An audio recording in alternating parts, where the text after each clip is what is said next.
Buenos días, chicos. ¿Me confirman si me escuchan, por favor? Buenos días. Sí me escuchan, ¿verdad? Sí, buenos días. Gracias, chicos. Bueno, faltan 7 todavía. Más, déjenme ver.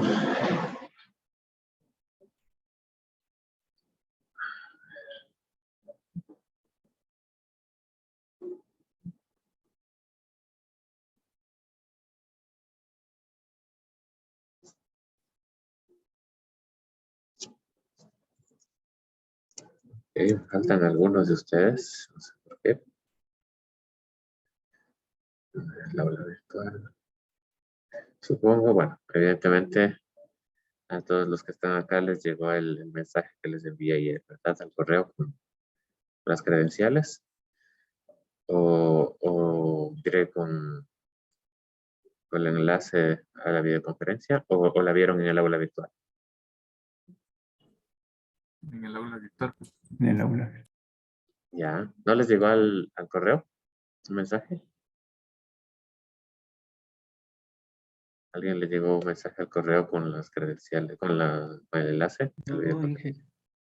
No, Inge. Ah, no les creo. Qué raro. Porque, claro, eso voy a utilizar bastante para comunicarme con ustedes, ¿no? Voy a hacer una prueba ya y a lo largo de la clase me dicen si les llegó el mensaje. Bueno. Dame un segundito.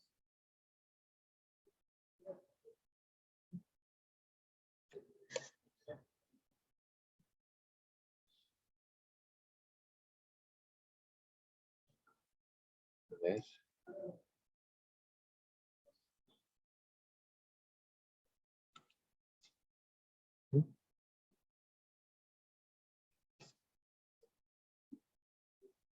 Un segundo.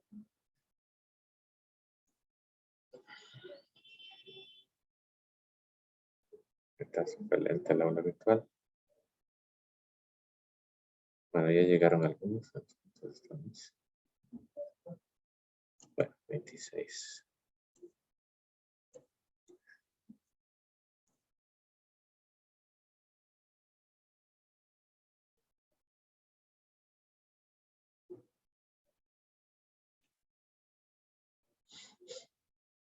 Ya se va comentando. Ah, está hecha pedazos el aula virtual. Seguramente por eso se tardan. A ver.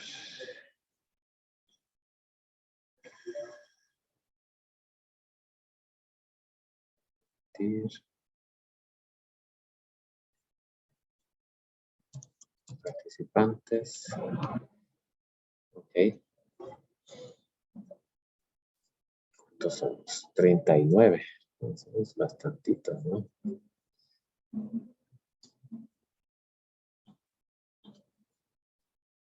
Ya les voy a mandar un mensaje de prueba, ¿de acuerdo?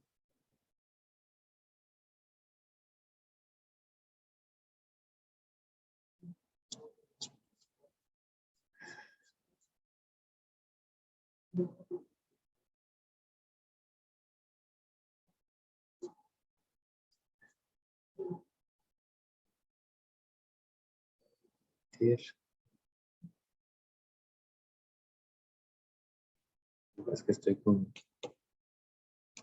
desde otra laptop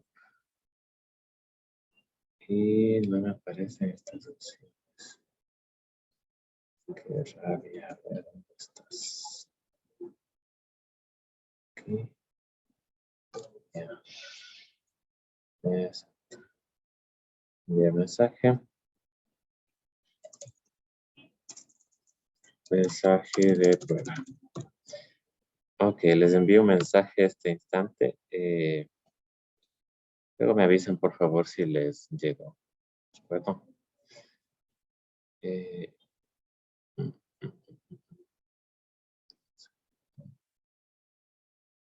un segundito. Muy equivocado. De curso.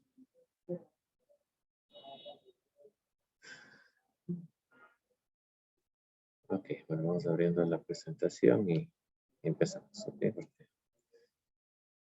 porque en esta asignatura siempre nos falta tiempo. Sí, está súper bien puesto. Ok, les voy a compartir la presentación.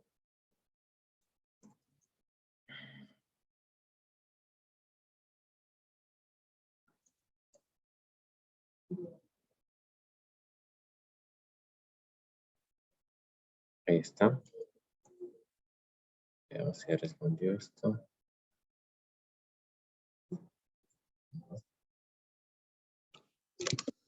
Está súper lento también para ustedes del aula virtual.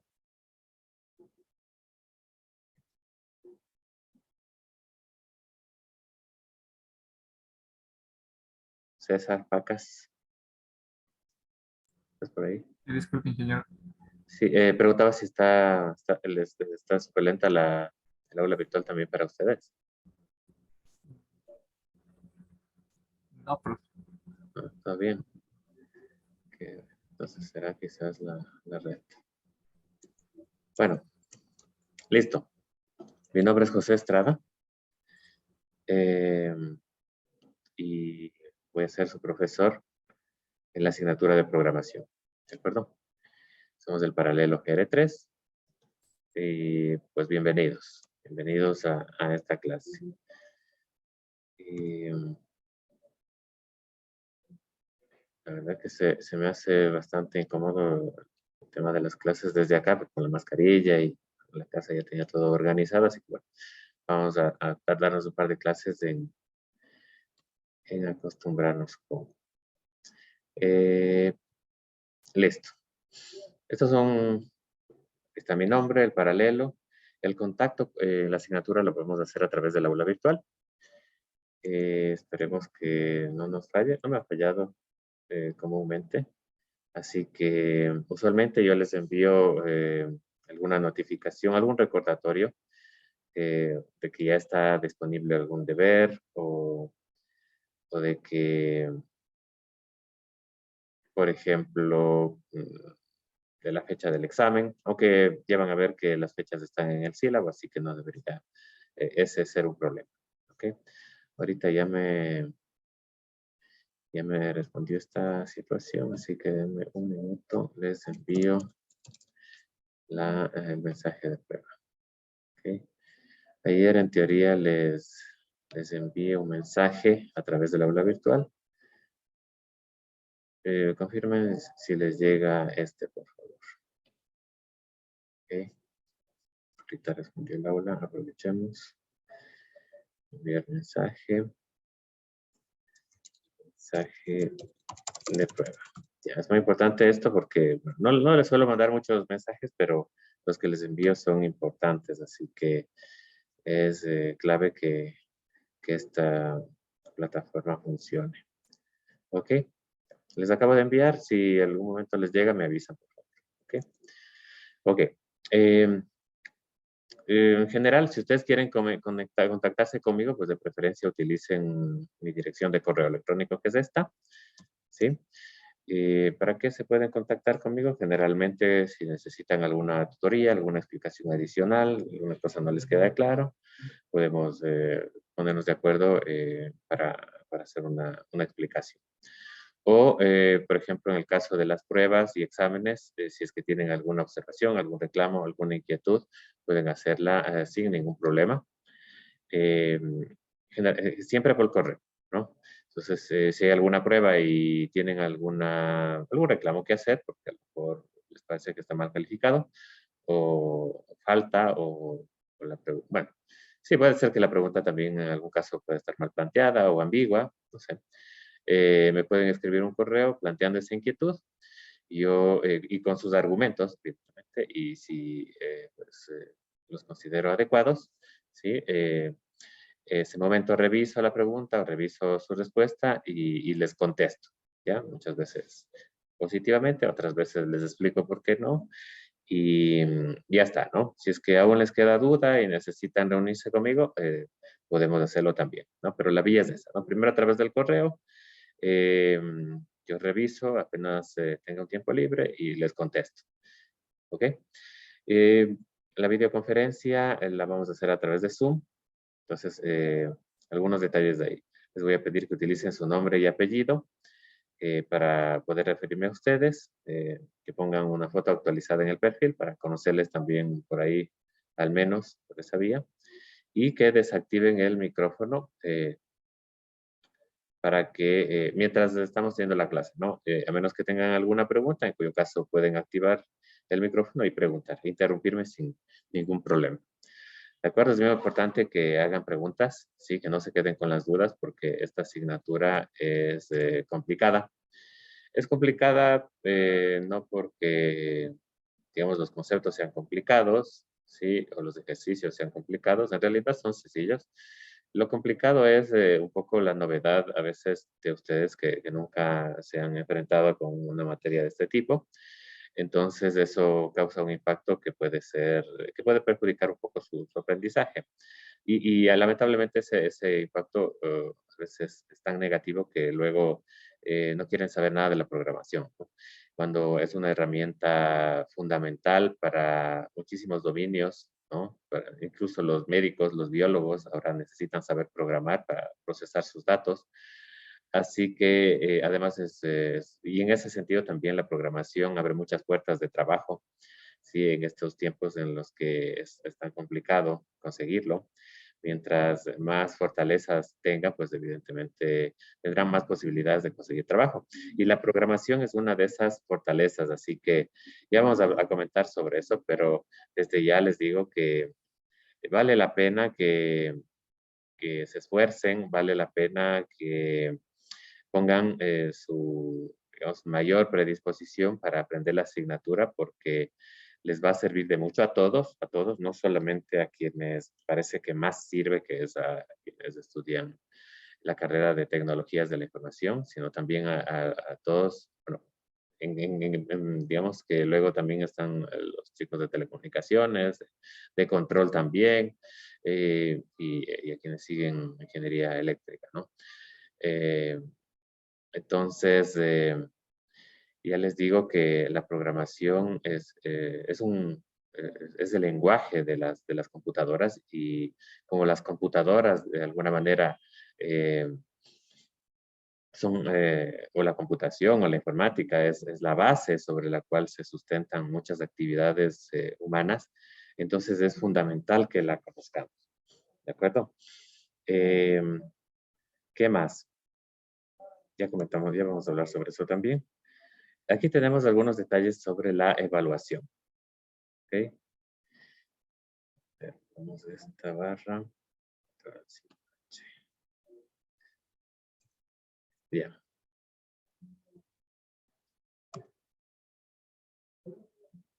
Ok.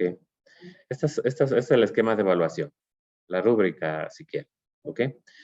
El primer bimestre vamos a tener una prueba del 30%, que va a tener un peso del 30% de su nota, que va a ser individual. ¿Sí? Luego también vamos a tener talleres prácticos que se hacen individualmente en clase, ¿sí? Y tienen un peso del 20% de su nota del bimestre. Luego tenemos deberes, consultas, que van a tener un valor del 15%, y se realizará de manera individual también.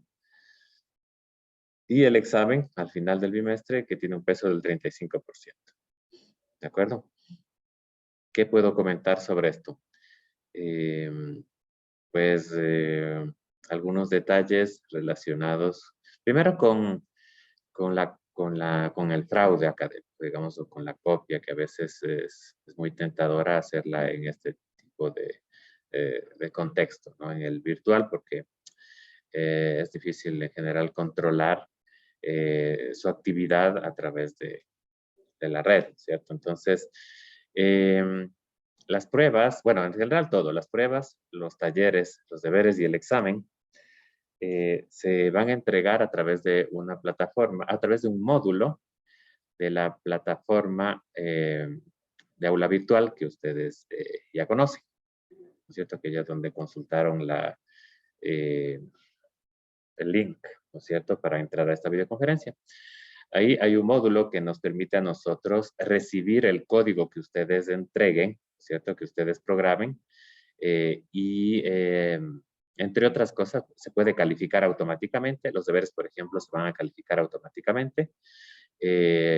Las pruebas y los exámenes ya no tanto, porque hay otras cosas que considerar. Esos los calificaré directamente de forma manual, ¿sí?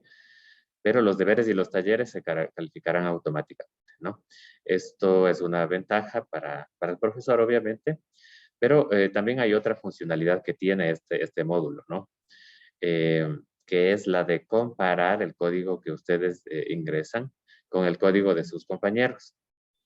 ¿De acuerdo? Entonces, igual hay una herramienta automática que a mí me muestra la similitud entre sus trabajos. So, obviamente, como todos van a resolver generalmente el mismo problema para deberes, para pruebas y para exámenes, hay un evidente rango de similitud que va a ser permisible. ¿De acuerdo? No les puedo pedir que cada uno programe con sentencias totalmente distintas. Pero luego de ese rango, luego de ese margen, ya es evidente que se trata de una copia, ¿no? Ha habido chicos que incluso entregan el mismo trabajo y obviamente el sistema me muestra un 100% de similitud. Entonces, en ese caso, yo directamente les pongo 0, ¿no es cierto?, a los dos, a los que tienen el mismo código, o incluso muy similar, porque claro, tampoco la mayoría, la gente que hace esto no deja el código exactamente igual, pero no alcanza, al menos en las pruebas y en los exámenes, a dejarlo a diferenciarlo lo suficiente con el otro trabajo que están copiando, como para que el sistema y yo no nos demos cuenta. ¿De acuerdo? Entonces, en ese caso, lo que les voy a pedir encarecidamente es que no hagan eso, ¿sí? Porque hay varias formas para detectar este tema, ¿no? Porque ya les digo, no es que me toca a mí manualmente ponerme a comparar el código, no, la herramienta ya me da un informe de la similitud en sus códigos, así que es relativamente sencillo darme cuenta. Además, en las pruebas y en los exámenes y en los talleres también, tengo suficiente, o sea, ustedes tienen muy poco tiempo, ¿no? En realidad es poco tiempo, por eso los trabajos o los problemas se tratan de ser lo más concisos, ¿no es cierto? Que no necesiten tanto tiempo para hacerlos, para depurarlos, ¿sí? Para encontrar los errores, etcétera, ¿no? Entonces, tiempo para copiar en realidad, o tiempo para copiar, claro, seguramente se darán modos, pero tienen también que cambiar el código para que no se parezca tanto al anterior, ¿no? Y para eso sí ya no tiene tiempo, ¿sí? Y al hacerlo, usualmente van a dañar el código y ya no van a poder utilizarlo, ¿no? Si el código que me entregan no compila, no se ejecuta, aunque tengan 1000 líneas, eso no se puede evaluar, ¿de acuerdo? El código tiene que compilarse, tiene que poder ejecutarse, ¿de acuerdo? A veces hago excepciones cuando el error que han cometido es un error sencillito y ustedes mismos pueden detectarlo y me dicen, ¿sabe qué? Aquí esto se me ha ido una coma de más y por eso ya, y no me completo. Entonces yo borro la coma, veo si se ejecuta y si se ejecuta, perfecto, ¿sí? Pero si si ustedes me dicen, no me compila, pero sí me compila y no me dicen por qué no compila, no me dicen por qué no se ejecuta, entonces evidentemente no puedo hacer nada, ¿de acuerdo? Entonces, por favor, tengan mucho cuidado con eso, porque más allá del 0, ustedes pueden tener una sanción disciplinaria complicada, pues evidentemente porque esto sería un comportamiento pues bastante grave, ¿de acuerdo? Entonces no lo hagan porque más se van a complicar la vida, ¿cierto? Y al final la idea es que aprendan, porque ya les digo que esto no es una materia que van a pasar, ¿no? Esto es el inicio de- del aprendizaje de una carrera, porque la programación a ustedes les abre muchas puertas, ¿sí? Eh, no solo a quienes están siguiendo tecnologías de la información, sino al resto también. ¿no? Esto les sirve a nivel profesional. Luego, si van a hacer una maestría, un doctorado, la programación es una herramienta clave para poder desarrollar soluciones, para poder evaluar un diseño que ustedes hayan planteado. ¿Sí? Si no saben programar la computadora o el dispositivo embebido, pues poco podrán hacer. Sí tendrán que pedirle a alguien que les ayude y dependerán de que alguien les ayude para poder hacer sus cosas, ¿no? Entonces, la programación es una herramienta, es el lenguaje, como digo, de la máquina y como las máquinas de alguna manera son el soporte del trabajo de los seres humanos ahora, pues es fundamental aprender a programarlas. ¿Okay?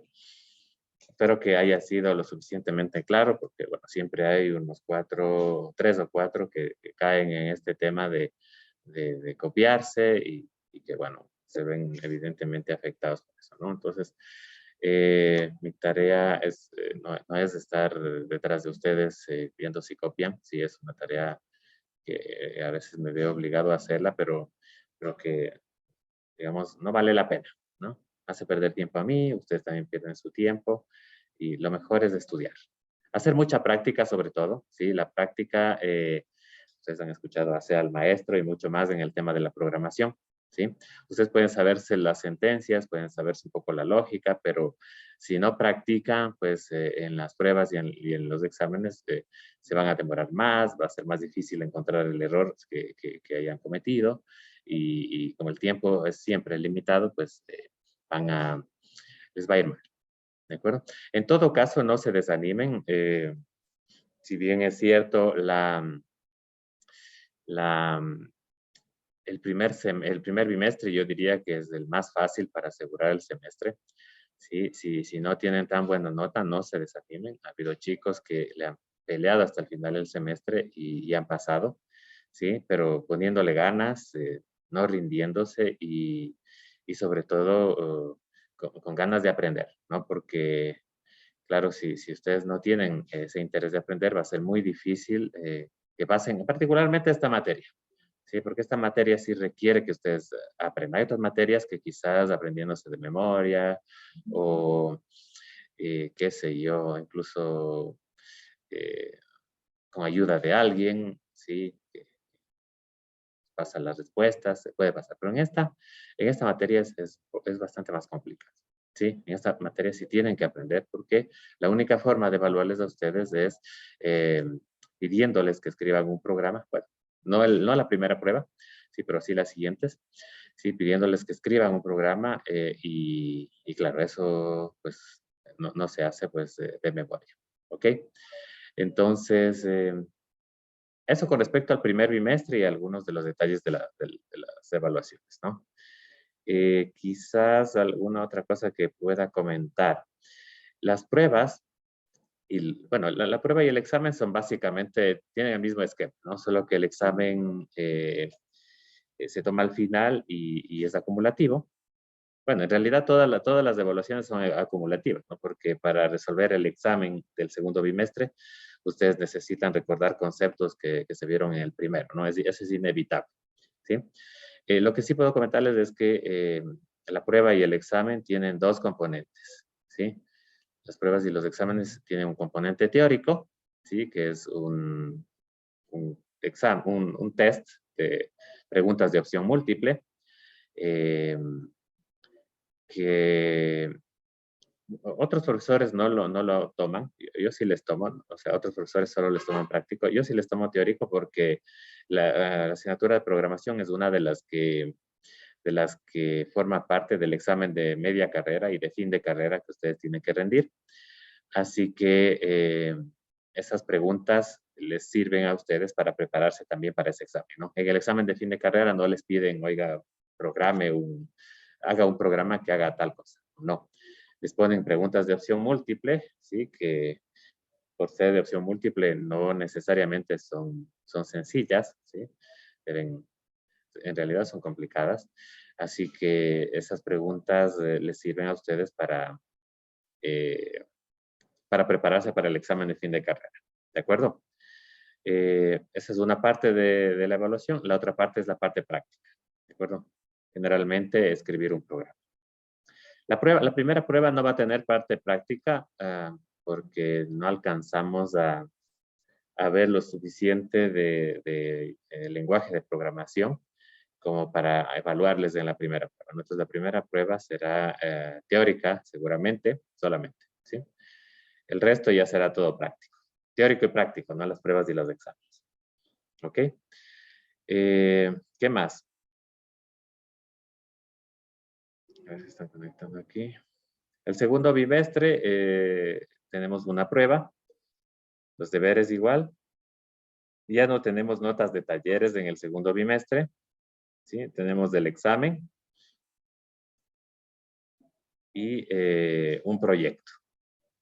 ¿Sí? Entonces, en lugar de los talleres, en el segundo bimestre tenemos una nota de proyecto, ¿sí? Que lo harán en grupo. ¿Sí? Ustedes formarán un grupo de 3 personas, seguramente, y tendrán que resolver un problema un poco más complejo que los que se resuelven en los exámenes, en los deberes y en las pruebas. Obviamente para esto tendrán más tiempo, unas 3 semanas, y tendrán que defender el proyecto, ¿sí? Cuando, al final de las clases ya, ¿no? El último día seguramente ustedes, yo les convocaré eh, para hacerles preguntas sobre el trabajo que han hecho. Y en función de eso les pondré la nota. ¿De acuerdo? ¿Alguna inquietud hasta ahí?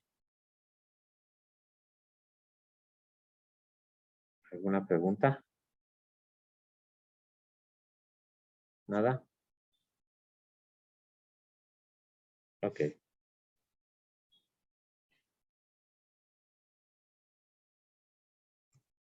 ¿Qué más tengo aquí? Nada más. Ya, una cosita nada más. Hay, se está ejecutando o está empezando a ejecutarse un proyecto de vinculación en la universidad, ¿sí? Con un par de colegas, ¿no es cierto?, que tienen la idea de hacer tutorías para esta asignatura, ¿de acuerdo? Porque la verdad, conmigo diría que no pierden tantos, pero sí pierden algunos. Eh, pero hay en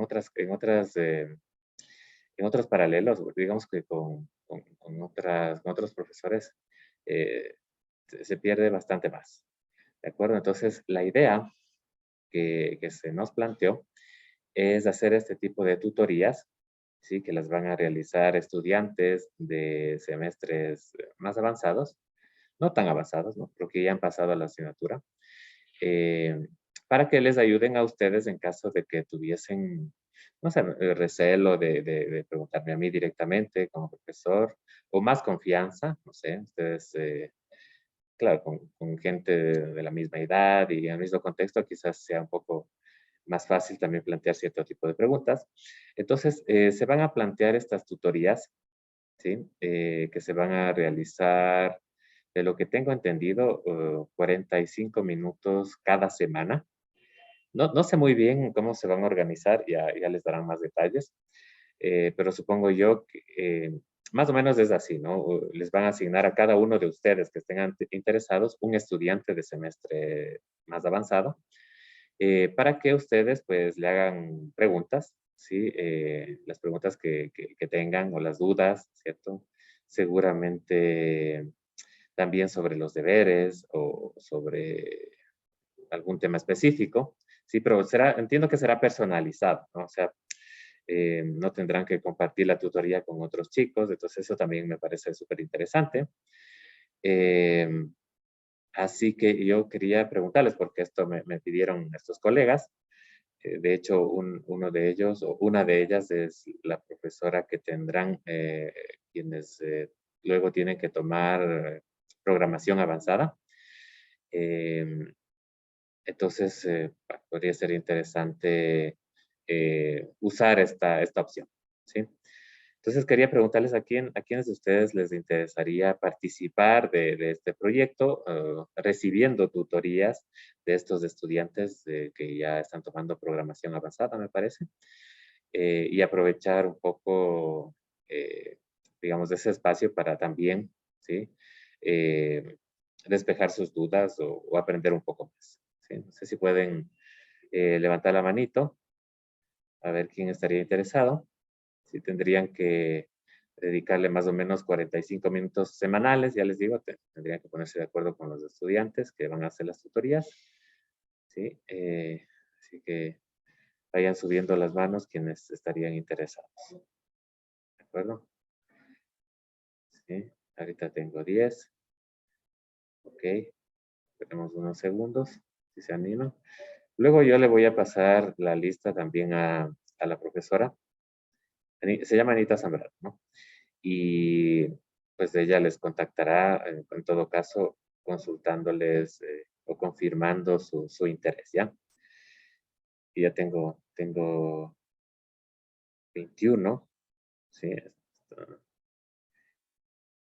Eh, Creo que antes ha habido tutorías para otras asignaturas, no sé si para sistemas digitales, pero en una tutoría académica que hice a uno de mis estudiantes, me decía que le había ido bastante bien estas tutorías y que por qué no se hacían también con en otras materias, ¿no? Entonces, eh, como digo, podría servirles, ¿no? En todo caso, siempre está el espacio de tutorías con el profesor, ¿no? Eso no se olviden, esto es simplemente un adicional. Si ustedes tienen alguna pregunta específica que seguramente puedo resolverla yo, pues no duden en escribirme también y ya está, ¿no? Esto es simplemente algo adicional que ustedes pueden tener ahí. La idea es mejorar los índices de promoción de los estudiantes en esta asignatura que, para ser sincero, es complicada, ¿sí? Es complicada y por eso requiere de su interés, de su esfuerzo, ¿de acuerdo? Ya les digo que vale la pena porque no solamente les va a servir para pasar el semestre, para tomar la siguiente asignatura, sino para su vida profesional, ¿no? Ahorita la programación se utiliza en todo ámbito, ¿de acuerdo? Listo, chicos. Gracias por alzar la mano. Entonces ya les digo que les van a contactar y ahí ustedes pues formalmente u oficialmente manifestarán su interés o no de participar. Esto en todo caso es totalmente voluntario. ¿Sí? Listo. Ahora sí. ¿Preguntas? Sí, profe, buenos días. Yo quería ¿Qué preguntarle, tal? bueno, llegué un poco tarde, pero Ajá. quería preguntarle acerca de por qué medio vamos a hacer la entrega, ya sea de pruebas, talleres o deberes, ya que si no estoy mal, aún no hay ni un curso en el Teams ni tampoco en el aula virtual. Eso. Ya. El aula virtual ya está, ¿no? No, no entraron al aula virtual. No porque me dijeron que habían encontrado el link Sí, profe, ya está el grupo ya. Ah, ya, ya. ¿Les llegó el mensaje que les envié? A mí sí. Uno que Sí, sí decía, llegó el mensaje. ya, ya. Me parece que, no sé, porque en el aula virtual vi que estaba oculto el curso. Pero bueno, en todo caso ya debería estar visible. Lo voy a... Sí, antes no estaba, no podía ver el curso y ahorita sí ya puedo ver. Ah, ya, Ahorita ya. Sí, sí, sí, sí. Eso fue mi falla. Les voy a, les voy a compartir un momento el aula virtual. Y ya, sí, todo lo vamos a hacer a través del aula virtual. Como dije, incluso las pruebas y los exámenes. Las pruebas, exámenes, talleres, todo lo van a entregar a través del aula virtual. Sí, aquí está la página de inicio, ¿no? Luego iré agregando, miren, todas estas pestañas, ¿sí? Correspondientes a los distintos temas que vamos a ir abordando. Aquí tienen el PEA, tienen el sílabo. Este es importante porque aquí están las fechas de las pruebas, ¿sí? Las fechas de las evaluaciones, déjenme ver. Lo voy a descargar para verlo mejor. Entonces, aquí están los resultados de aprendizaje, bueno, los temas, los capítulos de la asignatura, algunas prácticas, pero básicamente todas las clases vamos a tener el componente práctico porque esto se aprende practicando, ¿sí? Si no, no sirve para nada. No tienen alguna bibliografía, aunque digamos que lo que se aborda en clase debería ser suficiente, aunque en Internet igual hay un montón de recursos disponibles, ¿sí? Para programación. Esta página me gusta bastante porque, digamos, es bastante didáctica. Yo saco algunos ejemplos de aquí, ¿sí? Busquen en Internet Programmis, ¿sí? Es súper, bueno, está en inglés, es un poco el problema, entre comillas, pero es súper útil, ¿no? Ahí pueden aprender otros lenguajes como Python, ¿cierto? Java también. Nosotros vamos a aprender el lenguaje C, ¿de acuerdo? ¿Qué más? Aquí está la rúbrica de evaluación que había comentado, los componentes, y finalmente el cronograma, ¿no? El cronograma de desarrollo del curso, donde están más o menos los temas que vamos a abordar en cada clase, pero sobre todo las fechas de las evaluaciones. Miren, aquí está la prueba del primer bimestre, va a ser el 8 de junio, es decir, dentro de un mes más o menos, ¿sí? Luego tenemos el examen del primer bimestre, que va a ser el 29 de junio, y así sucesivamente, ¿no? Entonces tengan presente estas fechas. Prueba del segundo bimestre, el 27 de julio. La penúltima clase, el 24 de agosto, va a ser el examen, y el 26 de agosto la revisión de los proyectos. ¿De acuerdo? Entonces tengan presente eso, por favor. En todo caso, yo les diré, recordando, ¿no? La clase anterior, a la fecha de evaluación, les recordaré que la tenemos, ¿no? Pero ustedes también ya tienen esa información disponible aquí. ¿Ok? Sí estaban viendo el aula virtual, ¿verdad? ¿O no les compartí? ¿Me confirman?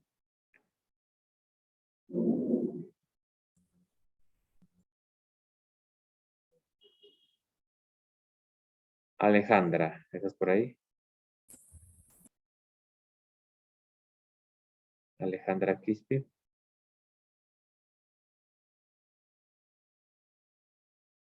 ¿Sí me escuchan, verdad?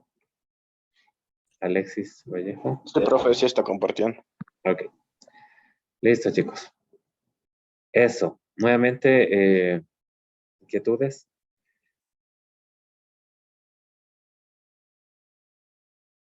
¿Nada? Ok. Ah, Sí, sí estoy. ok. Ok, no te escuchaba. A ver, voy a regresar al aula virtual. Entonces, en el aula virtual también tienen, bueno, están los resultados de aprendizaje. Voy aquí porque me sale tan feo esto. Pero bueno. Aquí está el link de las diapositivas de las clases. Entonces aquí ya debe estar la presentación que acabo de mostrarles y también la del primer capítulo. ¿De acuerdo? Luego tenemos también los videos de las clases. Este estará vacío, ¿sí? Donde iré subiendo las grabaciones de cada una de las clases.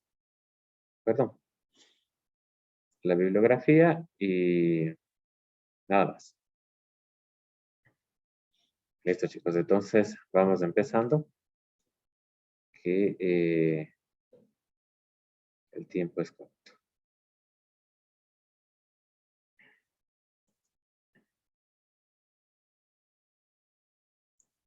A ver. Señor, una consulta. Sí.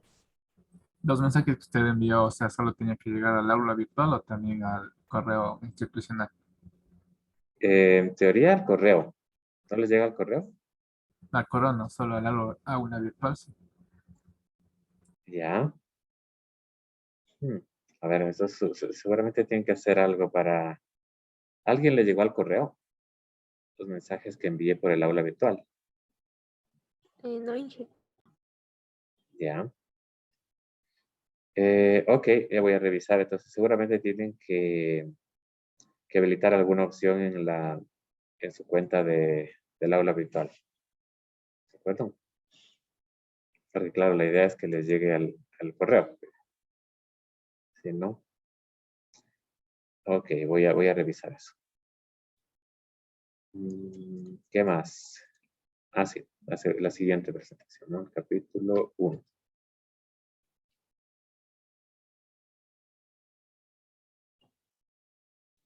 A ver, un momentito.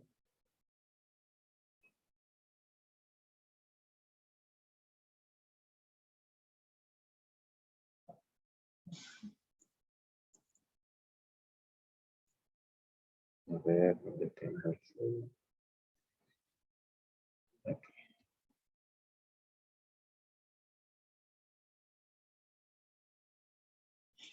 Ahí estamos. ¿Ok? Bueno, como ven, no soy muy artístico en las presentaciones. Me gusta hacer más sencillas las cosas, así que bueno.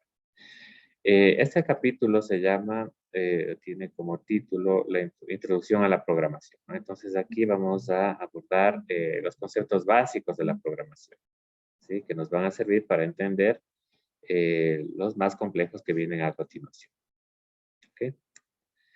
Entonces los objetivos de este capítulo son crear algoritmos. Ya está mal escrito, déjenme corregirlo de una vez. Crear algo. Ahí.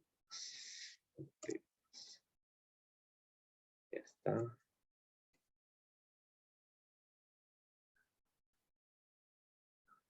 Crear algoritmos para solucionar problemas del mundo real. ¿Sí? O sea, todavía no vamos a programar. En este capítulo todavía no vamos a programar, aunque casi. ¿Sí? Porque programar es la última etapa ya, digamos, del proceso de diseñar una solución a un problema. ¿Sí? Programar es coger el código e implementar el proceso para resolver ese problema. ¿De acuerdo? Quizás lo más importante de la programación es justamente el algoritmo, ¿no? Es como cuando ustedes quieren irse de viaje, ¿no es cierto? O quieren ir a algún sitio, quieren ir a la playa, por ejemplo, ¿no? Entonces, coger el carro, manejar, pasar los peajes y llegar a la playa es ya, digamos, lo más sencillo, si es que ustedes saben cuál es el camino que van a tomar, ¿no es cierto? No sirve de nada que ustedes cojan el carro y empiecen a manejar, ¿sí? Si no tienen noción, ¿cierto? De las vías, sí, básicamente de las direcciones que van a tomar, ¿no? Porque no van a llegar a ningún sitio. Lo mismo es al programar. No sirve de nada que ustedes sepan las sentencias, ¿no es cierto? Que ustedes de memoria conozcan las distintas directivas del lenguaje, si no saben muy bien qué es lo que están haciendo con ellas. ¿De acuerdo? Entonces, dentro de la programación es clave el algoritmo. Ya vamos a describir qué es un algoritmo. ¿Sí? También el objetivo de este capítulo es desarrollar e interpretar diagramas de flujo y pseudocódigo para la resolución de problemas. ¿Sí? Los diagramas de flujo, así como cualquier diagrama que ustedes ya conocen, sirve para representar un algoritmo, ¿sí? De manera gráfica y por lo tanto en ocasiones de manera más sencilla, más fácil de entender. Lo mismo el pseudocódigo, ¿no? Solo que el pseudocódigo ya no es gráfico, es un poco más parecido al código, pero no tanto, ¿sí? No tan técnico, ¿sí? Pero tampoco tan gráfico como el diagrama de flujo, ¿sí? Otro objetivo de este capítulo es familiarizarnos con el uso de software destinado a la creación de diagramas de flujo y pseudocódigo, ¿sí? Entonces, esto lo podríamos hacer a mano utilizando un esfero, un lápiz, o utilizando Paint, o utilizando alguna herramienta para hacer dibujos. Pero, a ver que no se habilita esto. Pero ventajosamente hay software, hay un programa especializado para eso que nos permite hacer los diagramas de flujo muy fácil y muy bonito sobre todo, ¿no? Y finalmente vamos a familiarizarnos con el uso de la simbología de diagramas de flujo para representar diferentes estructuras de control. ¿De acuerdo? O sea, los diagramas de flujo tienen símbolos, ¿no? Un dibujito para hacer esta estructura. Otro dibujito para hacer esta otra estructura. ¿De acuerdo? Entonces vamos a aprender esos símbolos, esos símbolos, para poder hacer un diagrama de flujo, evidentemente. ¿Sí?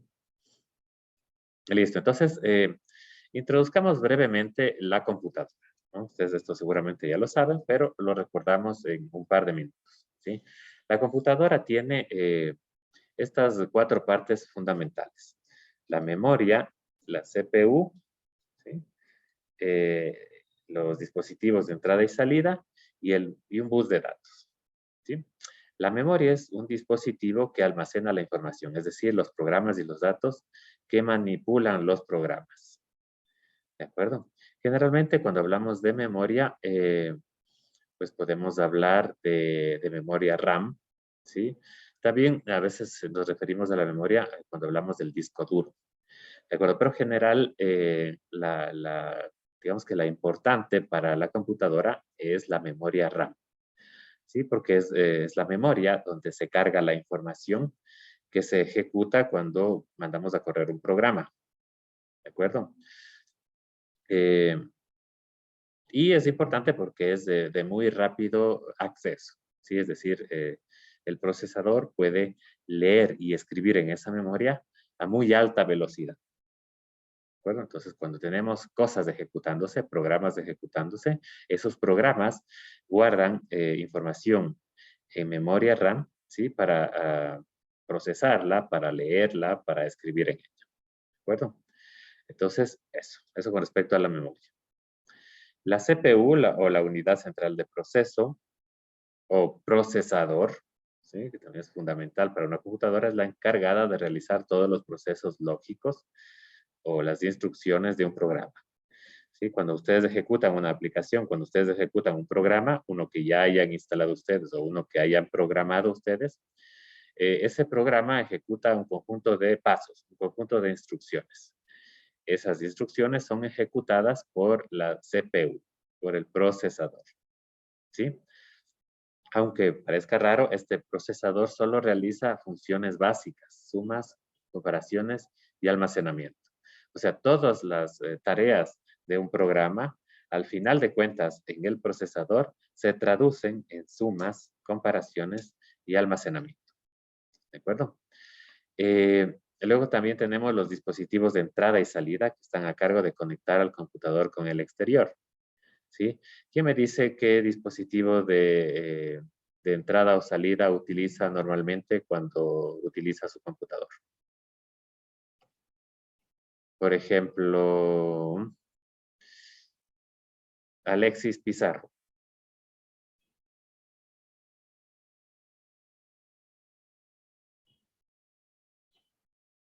Alexis, ¿estás ahí? Sí, buenos días, Inges. ¿Cómo vamos? Puede ser Un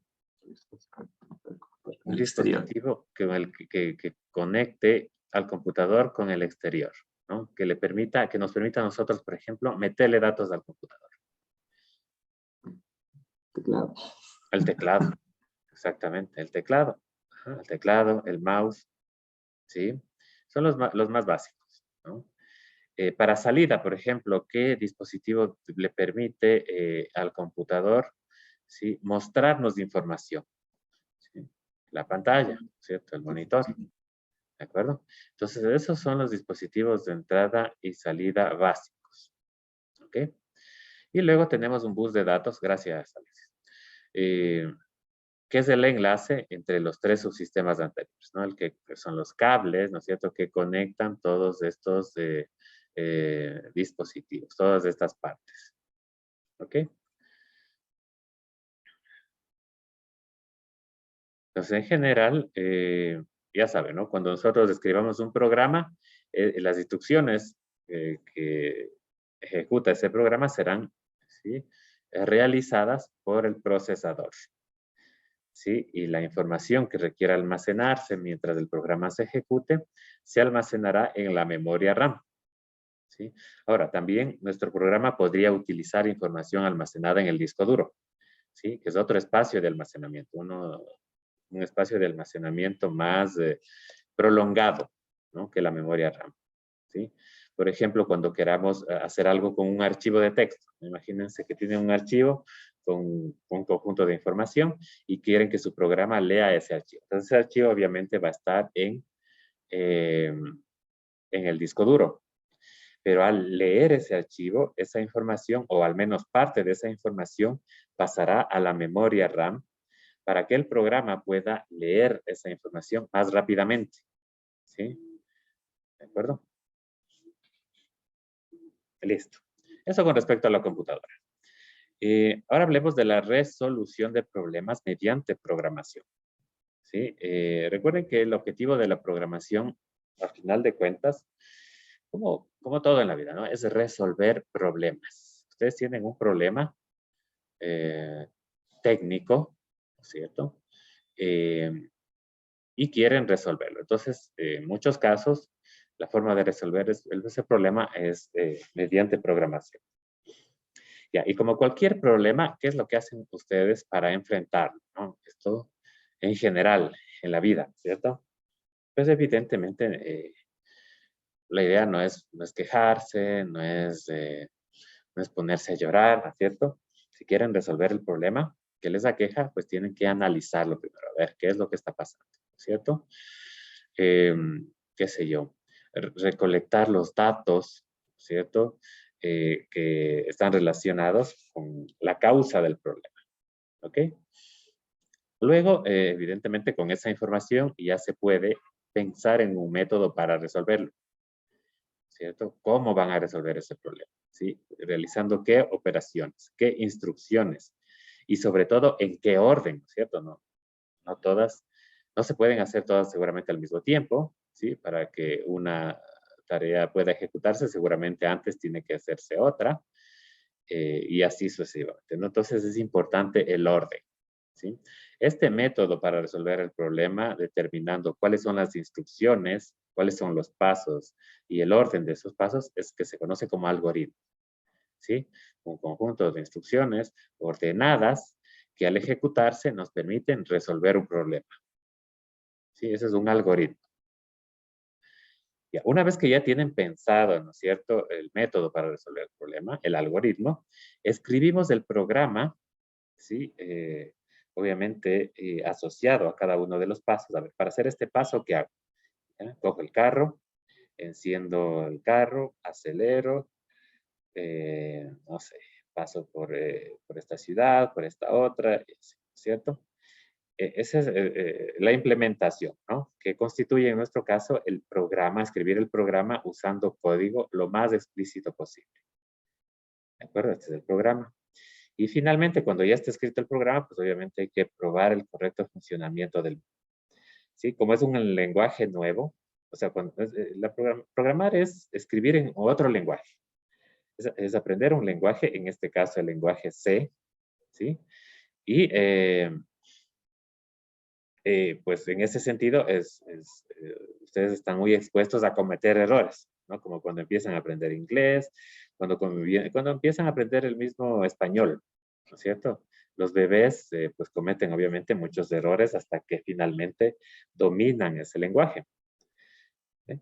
Entonces, claro, al programar una aplicación, hacer un programa, no tenemos mucho tiempo. Entonces, una vez que escribimos, ya tenemos que inmediatamente probar el funcionamiento del programa, ¿sí?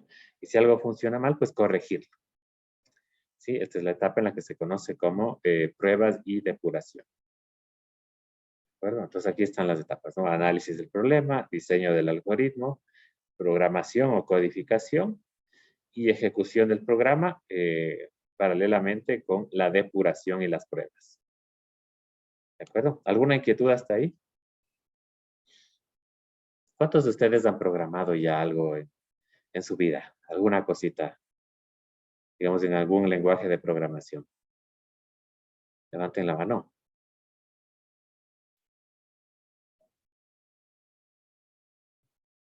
Ok. Veo dos, nada más. ¿Nadie más?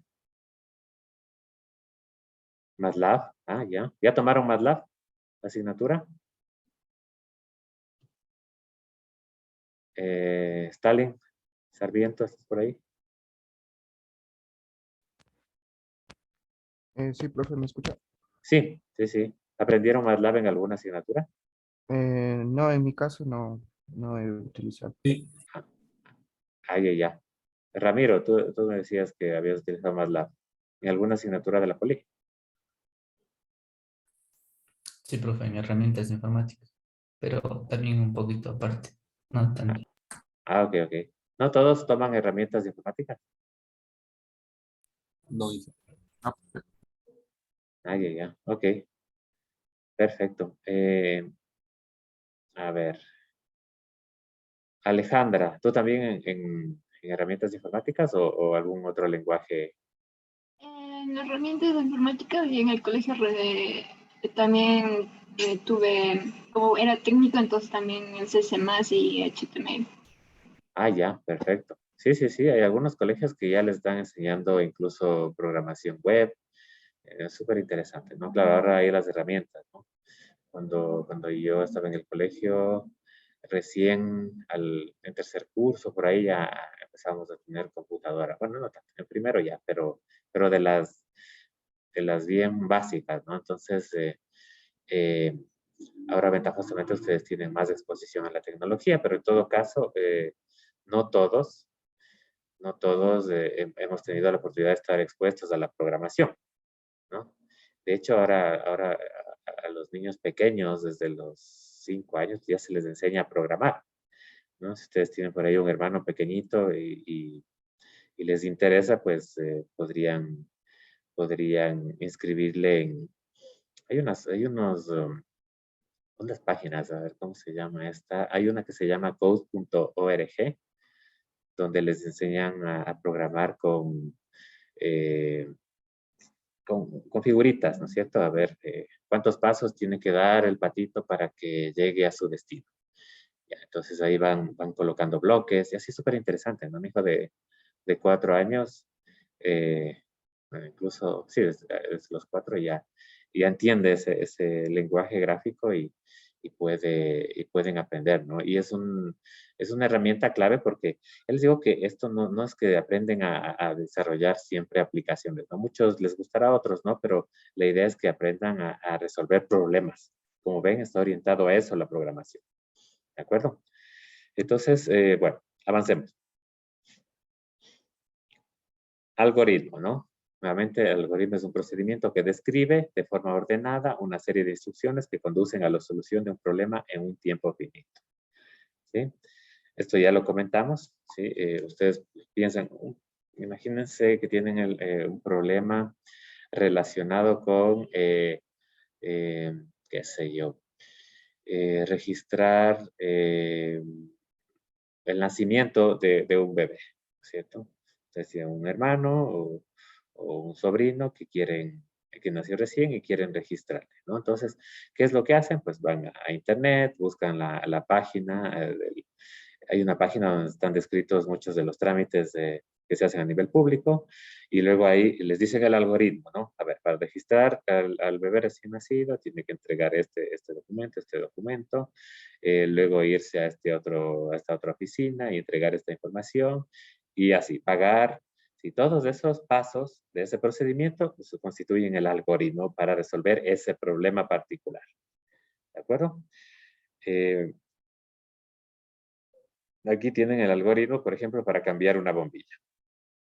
¿Sí? Esto evidentemente se puede hacer tan complejo como ustedes quieran, ¿no? Pero aquí tenemos un ejemplo, ¿no? Ubicar una escalera, ¿sí? O un banco debajo de la bombilla a cambiar, tomar una bombilla nueva, subir la escalera, ¿sí? O el banco, sujetar y girar la bombilla, enroscar la bombilla nueva hacia la derecha, ¿sí? Sí, siempre acuérdense, ¿no? Hacia la derecha para ajustar, hacia la izquierda para liberar, ¿no? Bajar de la escalera o del banco y fin. ¿De acuerdo? Entonces, eso es lo que vamos a hacer cuando resolvamos un problema mediante programación. Primero, hacer una lista de pasos que resuelvan ese problema. Entonces, aquí se necesita práctica, ¿no? Muchas veces, dependiendo de la educación que hayamos tenido, incluso en casa, ¿no? Sí, si a nosotros no nos enseñaron mucho a ser analíticos, a esto, ¿no? A desglosar un procedimiento en partes, ¿sí? Usualmente nos cuesta un poco al inicio aprender a programar, ¿no? A quienes hayan tenido una formación, ¿no es cierto?, más orientada al análisis, pues evidentemente se les hará un poco más fácil esto, ¿no? Entonces, yo siempre digo, ¿no? La programación en este caso no es tanto aprenderse de memoria las sentencias, sino adquirir la habilidad mediante la práctica para resolver un problema. ¿De acuerdo? Entonces, es por eso que muchas veces en programación, o sea, yo podría inventarme cualquier problema, ¿no? Imagínense cualquier problema y decirles a ustedes, resuélvanlo, ¿sí? Pero no sería muy justo, ¿no? Porque, claro, no todos tenemos esa misma habilidad, como digo, analítica. Entonces, lo que yo usualmente hago en las pruebas y en los exámenes, bueno, los deberes también, bueno, los deberes no tanto, ahí sí ya tiene un poco más de espacio para más tiempo, ¿no? Entonces ahí se pueden pedir cosas un poco más complicadas. Pero en los deberes y en los exámenes, como tienen tan poco tiempo, yo lo que hago usualmente es tomarles cosas relacionadas o problemas que se resuelven a partir eh, a partir de otros problemas que ustedes ya resolvieron. O sea, en los deberes hicieron un ejercicio A, entonces, o se supone que lo hicieron, ¿no es cierto? Entonces, en la prueba y el examen, yo les tomo alguna variación de ese problema A. ¿De acuerdo? Entonces, si ustedes hicieron el deber, si ustedes atendieron a clases, entonces debería irles bien. ¿Sí? Porque como digo, yo no me invento el agua tibia aquí con problemas rebuscados, sino que les evalúo en función de lo que se ha visto en clase. ¿De acuerdo? Entonces, tengan presente eso también porque es un incentivo más para hacer los deberes a conciencia, ¿sí? Y, y asistir a las clases y hacer preguntas, etcétera, ¿no? Listo. Entonces, ¿cuál sería el algoritmo para lavarnos las manos? Ahora que está de moda esto. Veamos. ¿A quién le pregunto? Catherine Villasís. ¿Estás por ahí? Sí, qué buenos días. Buenos días, Catherine. A ver, cuéntame, ¿cómo sería el algoritmo para lavarse las manos? Ir a un espacio donde, bueno, ir al baño o ir a un Ajá. espacio donde se puede utilizar el agua. Ok. ¿Qué más? Utilizar jabón y lavarse las manos. Ya. Secarse con una toalla y ya. Ok. Ok. Ok. Pero hay alguien que sea, digamos, más detallista, te dirá seguramente, pero faltó abrir la llave, ¿no es cierto? O sea, llegas, a ver, se pones jabón en las manos, quizás, o no sé, no, a ver, ¿cómo hago yo? Y yo, sí, me pongo jabón primero, luego abro la llave, ¿cierto? Me pongo un poco de agua y de ahí me limpio, ¿no es cierto? Ustedes ya saben cómo decían que hay que limpiarse supuestamente, ¿no? Que dedo por dedo, luego la palma, entre los dedos, los dorsos de las manos, ¿sí? Eso un poco me sé de memoria porque, claro, como tengo un niño chiquito, me toca enseñarle, ¿cierto? Entonces hay que repetir y repetir y repetir hasta que aprendan, ¿no? Entonces, quizás ustedes lo hagan un poco sin pensarlo tanto, ¿no? Pero en general, ese es el algoritmo, ¿no? Como ven, como digo, ¿no? El algoritmo o la resolución a un problema puede ser tan compleja como ustedes quieran plantearla, ¿no? Quizás alguien que no tenga tanto cuidado coge, abre la llave, se lava y ya está, ¿no? No se pone jabón ni nada, ¿no? Otro que es súper detallista, incluso a lo mejor cuenta el tiempo, ¿no es cierto? O determina el tiempo, como decía, ¿no? Al inicio de la pandemia, no sé si se acuerdan, decían que hay que lavarse por lo menos 2 minutos, que si no, pues ese lavado no sirve. Entonces, miren, ¿no? Entonces, ¿qué incluiría un algoritmo que considera el tiempo, ¿no? A ver, llego, me pongo jabón, abro la llave, me mojo las manos, cierro la llave, me jabono como ya explicaron. Luego, y durante cuánto tiempo, ¿no? Me jabono y me friego durante 2 minutos, ¿no? Al menos. ¿Ya? Y luego, mira, hay un temporizador ahí, no sé si están familiarizados con ese término, pero hay un medidor del tiempo en función del cual nosotros terminamos o no la tarea, ¿no? Se acabó el tiempo, ahí sí me enjuago, bueno, abro la llave, me enjuago, cierro la llave, me voy a la toalla, me seco, ¿sí? Y podría ser más detallista incluso, ¿no? Entonces, esto también puede ser un problema cuando ustedes hagan un trabajo en la prueba, ¿no? Porque seguramente a ustedes les surge lo saber, ¿hago esta validación o no hace falta? O ya aquí me dice esto, pero hago esto o hago lo otro, ¿no? Entonces surgen dudas, ¿sí? Como la que les planteo aquí, ¿no? Alguien me pudo haber dicho, pero sí, me lavo como me recomienda la OMS o me lavo como me enseñaron mis papás, ¿no? Entonces, cuando programan también hay esas dudas, ¿no? Entonces, por eso, generalmente cuando se plantea un problema en la prueba o en el examen, se trata de simplificar bastante el escenario. Porque como les digo, hay muchos detalles que se podrían considerar, pero que no tenemos tiempo de considerarlos porque no hay tanto tiempo en la prueba, ni en las clases incluso, ¿no? Entonces, si ustedes tienen alguna duda con respecto a eso, con respecto a lo que estoy comentando, no duden en plantearla, ¿sí? Pregúntenme, ¿sí? Porque esa duda puede, o la respuesta a esa duda puede facilitarles mucho la resolución del problema. ¿De acuerdo? ¿Qué más? Programa, ¿sí? Entonces ya vimos lo que es un algoritmo, ¿no? Conjunto de pasos, de instrucciones para resolver ordenados para resolver un problema en un tiempo finito, ¿sí? Luego viene un programa, ¿no? Que está a un nivel un poco posterior, ¿no? Que es un conjunto de pasos lógicos, es decir, es un reflejo del algoritmo, pero que está escrito en un lenguaje de programación, ¿sí? Entonces, al que se le conoce como código, ¿no es cierto? Lo que escribimos siguiendo el algoritmo se conoce como código, que programamos, ¿no? Y que permite realizar una tarea específica, evidentemente. ¿De acuerdo? Entonces aquí tenemos una figura donde se esquematiza el proceso de programación. Tenemos un problema, lo analizamos, diseñamos la solución de ese problema que nos da como resultado un algoritmo.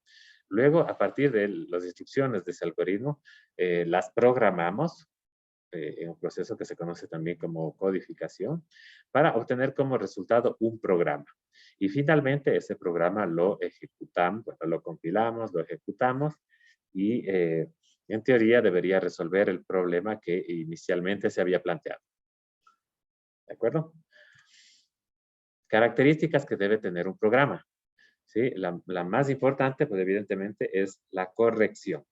Que un programa sea correcto. ¿Sí? Deben funcionar correctamente y ser capaces de resolver los problemas en todos los casos propuestos. ¿De acuerdo? En todos los casos propuestos, ¿no? O sea, un programa no necesariamente debe resolver todos los problemas en general, ¿sí? O todos los detalles de un problema, ¿no? Sino todos los detalles de un problema según cómo se haya delimitado. ¿De acuerdo? Porque obtener un programa que resuelva todos los detalles de un problema, pues seguramente será muy costoso, tomará demasiado tiempo. Entonces, lo que tenemos que hacer es saber cuál es el problema específico y qué detalles de ese problema necesitamos resolver. ¿De acuerdo? Por eso es que cuando ustedes tengan frente a ustedes, ¿no es cierto? Frente a sí, tengan un problema, mírenlo de la forma más sencilla posible, ¿no? Lo que no se les pide, no lo hagan. Y si tienen la duda, pregunten. ¿De acuerdo? No vaya a ser que estén haciendo algo por lo que no se les va a calificar e invierten tiempo sin que sea necesario. ¿De acuerdo? Entonces, claro, evidentemente, cuando escribimos un programa, lo que esperamos es que funcione conforme a lo que se había diseñado, ¿no? Que resuelva el problema y sus detalles específicos, cómo se plantearon. Luego, ya en una prioridad menor, pero igualmente, digamos, importante, está la claridad. ¿Sí? Por su bien, ¿no es cierto? Cuando ustedes hagan los deberes, por ejemplo, traten de que el programa sea lo más claro posible, ¿sí? Para que ustedes mismos luego puedan entender lo que hicieron cuando estén repasando la materia y sobre todo para que ustedes puedan reutilizar el código, ¿sí? Mucho del trabajo del programador es reutilizar código que ya existe. Código que ustedes ya escribieron para resolver un problema, pero que se puede reutilizar para otro problema, ¿sí? O código que alguien más escribió, ¿cierto? Que se encuentra en internet y que ustedes, como lo entienden, como está claro, pueden modificarlo ligeramente para utilizarlo en resolver un nuevo problema. ¿De acuerdo? Entonces, por eso es muy importante que el programa sea lo más claro posible y que para ello ustedes desarrollen cierta habilidad de organización. ¿De acuerdo? Que esté todo bonito, estructurado, con los nombres adecuadamente puestos a las variables, etcétera. ¿Sí? Entonces, esto es clave, como digo, para ahorrarles tiempo luego. Al principio, a lo mejor les cuesta un poco, pero luego eso les va a ahorrar tiempo. ¿Sí?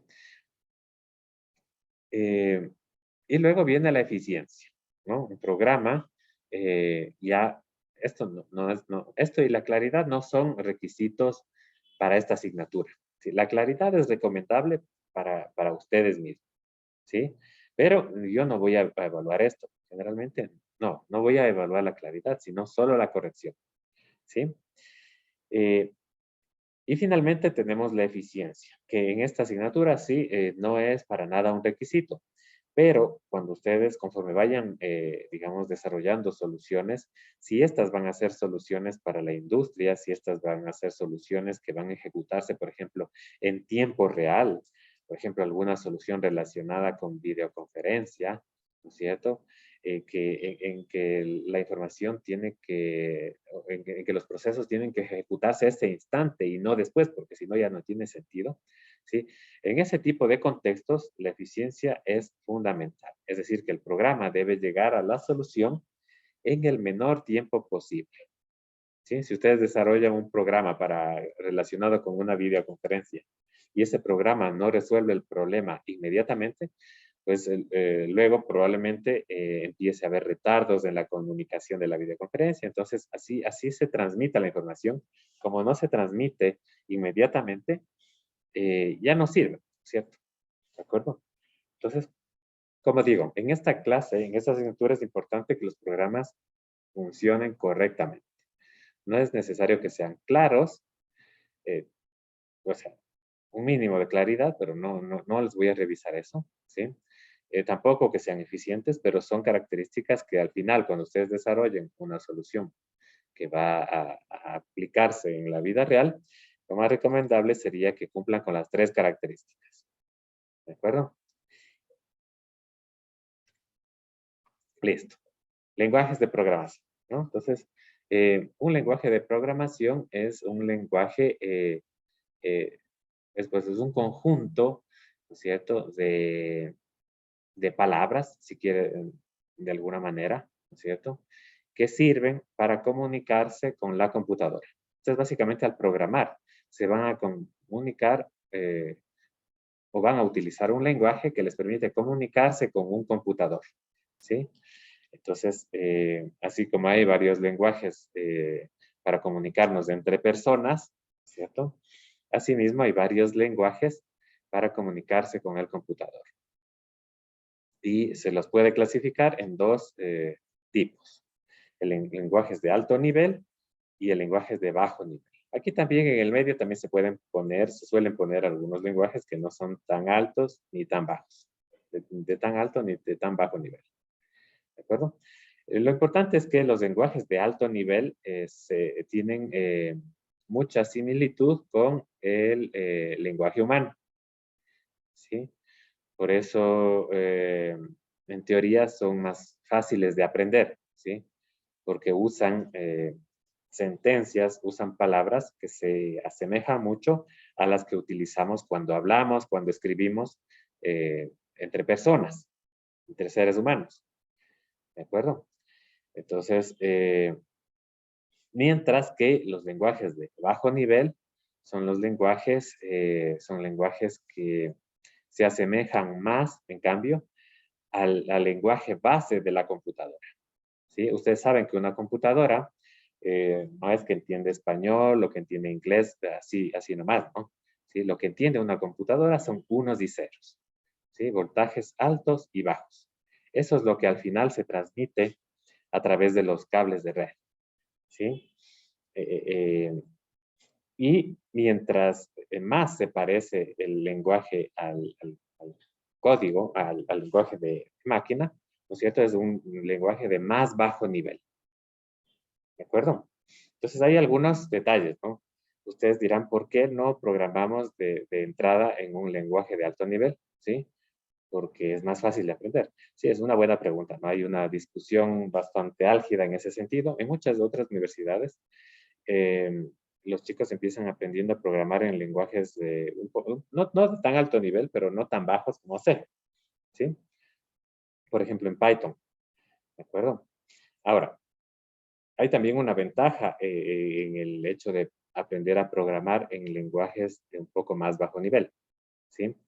Y es que una vez que ustedes aprenden a programar en el lenguaje de bajo nivel, en teoría es mucho más fácil aprender el de alto nivel, ¿de acuerdo? Entonces, también hay unas ventajas y desventajas en cada uno, ¿no?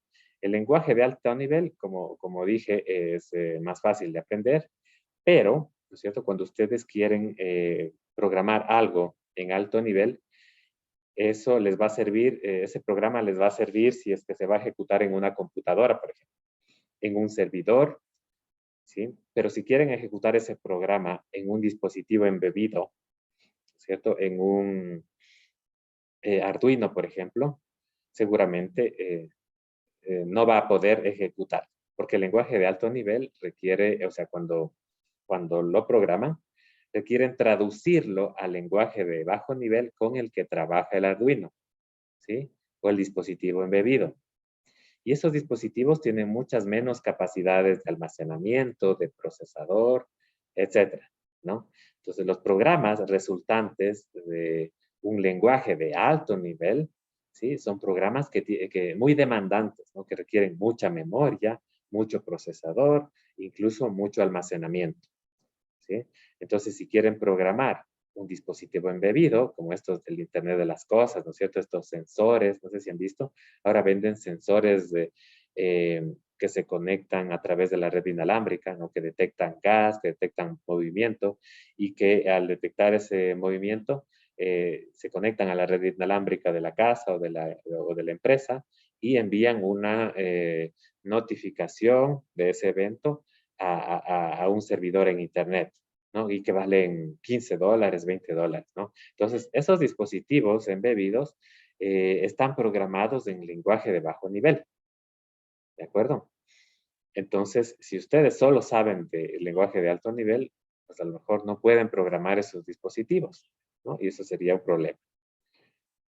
Ya, entonces la ventaja, como dije, el lenguaje de bajo nivel es que los programas resultantes requieren menos recursos, mientras que los de alto nivel requieren más recursos, ¿sí? La ventaja del lenguaje de alto nivel, en cambio, es que es parecido al lenguaje humano, por lo tanto es más fácil de aprender. El lenguaje de bajo nivel, en cambio, es más parecido al lenguaje de máquina y por lo tanto es más difícil de aprender. ¿De acuerdo? Además, depende de la arquitectura del procesador. ¿Sí? En el lenguaje de alto nivel, estos son lenguajes procedurales, ¿sí? Están relacionados con un procedimiento y por lo tanto también por eso son más fáciles de programar. Y orientados a objetos, que bueno, este es un tema que abordarán pues quienes tomen la siguiente asignatura de programación, que es programación avanzada. ¿De acuerdo? Ojo con esto, ojo con esta clasificación, ¿sí? El lenguaje que nosotros vamos a utilizar en esta asignatura es un lenguaje C, ¿sí? Es un lenguaje, se llama C, ¿sí? Que no es de alto nivel, ¿sí? Yo diría que está tirando entre medio y bajo nivel, ¿de acuerdo? Entonces, luego muchos de ustedes cuando vayan a programar estos dispositivos embebidos, ¿sí? Que comentaba, semestres, la gente de control, los eléctricos, no sé, supongo que también, ¿sí? Pero bueno, básicamente todos van a aprender en cambio un lenguaje de más bajo nivel que C, que es el lenguaje de máquina, o conocido también como ensamblador, que van a ver que es un poco más raro, digámoslo así, un poco más complicado que el que vamos a aprender aquí, ¿ok? Entonces aquí tenemos lenguaje de máquina, lenguaje ensamblador y lenguaje... Esta es otra clasificación, ¿de acuerdo? Entonces, el lenguaje de máquina, digamos que son los unos y ceros que utiliza el procesador para hacer sus operaciones, ¿sí? El lenguaje ensamblador es un nivel más, nada más, ¿sí? Que el lenguaje de máquina, ¿no? Nosotros difícilmente vamos a trabajar en lenguaje de máquina, ¿no? Eso es lo que entiende el procesador, la computadora.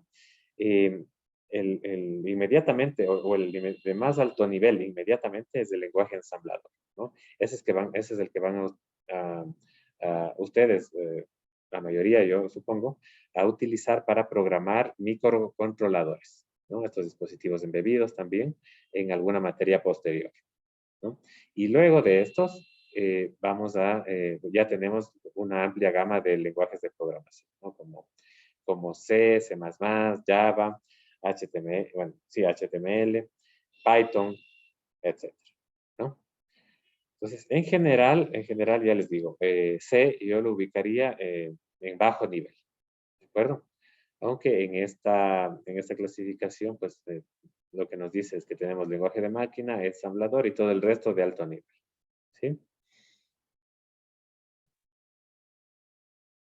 ¿Qué es el lenguaje de máquina? Pues son las instrucciones binarias, ¿cierto? Representadas usando unos y ceros, ¿sí? Que pueden ejecutarse directamente por la computadora, ¿sí? Entonces, una computadora en realidad, al final de cuentas, recibe órdenes en unos y ceros, ¿sí? Eso es lo que entiende la computadora o el procesador, ¿de acuerdo? Y por lo tanto, miren, esto es súper difícil de leer para un ser humano, ¿de acuerdo? Entonces, la computadora directamente ejecuta estas instrucciones binarias, que se conocen como lenguaje de máquina. Ya, nosotros no vamos a trabajar en ese lenguaje porque evidentemente es muy complicado. Para eso tenemos vamos subiendo, ¿no es cierto?, en el nivel. Luego tenemos el lenguaje de ensamblador, ¿sí? Este usa ya instrucciones más human readable, ¿no? O legibles para un ser humano, ¿no? Que aún así son difíciles de entender. Mira, si ustedes leen esto, a lo mejor no entienden mucho, ¿no? Bueno, esto de def seguramente es de definir, luego viene una variable, y decimos que en esta variable vamos a almacenar lo que está en el registro 20 de la memoria. Luego en esta otra variable vamos a almacenar lo que está en el registro 21 y así sucesivamente. ¿De acuerdo? En todo caso es difícil de leer, pero ya se utilizan sentencias que son más fáciles de leer porque están relacionadas con el lenguaje humano que nosotros utilizamos. ¿De acuerdo? Entonces, es en todo caso difícil, ¿no? Se usan en dispositivos, en sistemas embebidos, ¿sí? Es decir, en microprocesadores. ¿Ve? El problema ya cuando vamos subiendo de nivel en el lenguaje es que este lenguaje no es el de máquina, no es el que directamente entiende el procesador. Por lo tanto, para que el procesador entienda estas instrucciones, tiene que traducirse, entre comillas, ¿no? Entonces, y se traduce a través de un dispositivo que se conoce como compilador. ¿De acuerdo? Entonces, el compilador coge el código de más alto nivel, en este caso, bueno, no tan alto, pero sí es más alto que el de máquina, ¿sí? Y lo traduce este lenguaje de ensamblador a lenguaje de máquina, ¿sí? Finalmente, el procesador recibe el lenguaje de máquina, unos y ceros. ¿De acuerdo? Entonces, conforme más vamos incrementando el nivel del lenguaje, este compilador hace más trabajo. ¿De acuerdo? Otra cosa, cuando se compila este código, ¿no es cierto?, este lenguaje o cualquier otro lenguaje, el resultado del proceso de compilación es un código que se conoce como ejecutable, como archivo ejecutable. ¿Sí? Los .exe que alguna vez han de haber escuchado en Windows, ¿sí? Son archivos ejecutables que contienen unos y ceros, es decir, instrucciones que entiende el procesador. Entonces, luego el compilador es el encargado de traducir el lenguaje de más alto nivel, ¿sí? Bueno, cualquier lenguaje de programación a lenguaje de máquina, ¿sí? Para que el procesador lo entienda. ¿De acuerdo? Y finalmente tenemos un lenguaje de alto nivel, ¿sí? El lenguaje de alto nivel permite escribir instrucciones mucho más comprensibles, ¿sí? Parecidas al lenguaje humano, ¿sí? Como es mucho más comprensible, digamos que el programador puede aprenderlo más fácilmente. Entonces, miren, ¿no? Este es un programa en Python y este es el mismo, o sea, este es otro programa que hace lo mismo que el de acá, pero en C. Entonces, miren en Python, ¿no? Que es un lenguaje de programación que está súper de moda, ¿no? Aquí tenemos una cabecera y al final tenemos print hello world. ¿Qué es lo que hará este programa? Pues evidentemente imprimirá la frase hello world, Facilito, ¿no? En cambio en C, que en todo caso es de más alto nivel que el lenguaje ensamblador, ¿sí? En C, miren, a diferencia de en Python, tenemos que escribir más cosas, ¿no? Entonces, incluir una librería, definir una función main, imprimir hello world, y retornar el valor 0, ¿no? Entonces, aunque ambos lenguajes son de mayor nivel que el de ensamblador, ¿sí? No queda duda que Python es un lenguaje de más alto nivel que C, ¿sí? Porque es más fácil de entender, ¿sí? Al programar. ¿De acuerdo? Otra cosa que es importante de los lenguajes de más alto nivel, o conforme va incrementándose el nivel, es que ofrece más abstracción para el programador respecto, por ejemplo, al uso de recursos, ¿sí? Cuando ustedes trabajan en ensamblador, no, cuando ustedes trabajan en C, perdón. Cuando ustedes trabajan en ensamblador, hay que tener más cuidado con dónde almacenan la información en la memoria que cuando trabajan en Python, ¿sí? En Python el programador se olvida básicamente de la gestión de la memoria. En cambio, en C y en ensamblador hay que tener mucho cuidado con eso, porque si digitan mal o escriben mal una sentencia, si es que programan mal algo, podrían provocar algún problema en la memoria, ¿cierto? Y qué sé yo, que se cuelgue el sistema operativo, no sé.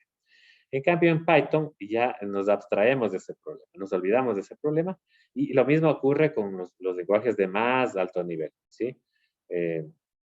Con Java, por ejemplo, ¿sí? HTML, ya no tenemos que preocuparnos de la gestión de los recursos. Ya, eso es una ventaja porque podría ser que me evite problemas porque soy un programador novato, pero también es una desventaja de los lenguajes de alto nivel porque si ya soy un programador experimentado, me conviene tener control sobre la gestión de los recursos, por ejemplo, la memoria, para optimizarla. ¿De acuerdo? Si soy experto, puedo optimizar la gestión de los recursos y ahí programar en bajo nivel me conviene. ¿Sí? Pero en cambio, si soy un programador novato, no quiero cometer un error grave, pues me conviene utilizar un programa de alto nivel para, al menos de esos errores, no cometerlos. ¿De acuerdo?